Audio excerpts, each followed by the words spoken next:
السلام علیکم۔ کراچی میں ڈمپر نے ویل چیئر کو رونٹ ڈالا، معذور شخص جاں بحق، دیکھنے والوں کی چیخیں نکل گئی، ہر طرف خون ہی خون پھیل گیا۔ کیا آپ حالات حاضرہ سے آگاہی حاصل کرنا چاہتے ہیں؟ خبر کے پیچھے چھپے اصل حقائق جاننا چاہتے ہیں تو ابھی سبسکرائب کیجئے جل مل پاکستان کو اور ساتھ ہی گھنٹی کے نشان پر کلک کر دیں۔ آپ کو بتاتے چلیں کہ کراچی میں اسٹیل ملز موڑ پر تیز رفتار ڈمپر نے ویل چیئر پر سوار معذور شخص کو کچل ڈالا، جس کے نتیجے میں معذور شخص موقع پر جاں بحق ہو گیا۔ ٹریفک پولیس نے ڈرائیور کو گرفتار کر لیا۔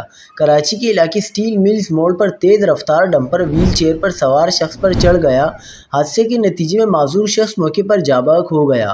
حادثے کے بعد ڈمپر ڈرائیور نے فرار ہونے کی کوشش کی، تاہم راستے سے گزرنے والوں اور ٹریفک پولیس نے گاڑیاں آگے لگا کر ڈمپر روک لیا۔ ٹریفک پولیس نے واقعے کے ذمہ دار ڈمپر ڈرائیور کو گرفتار کر لیا، جبکہ موقع پر جمع ہونے والے مشتعل افراد نے ڈمپر کے شیشے توڑ دیے۔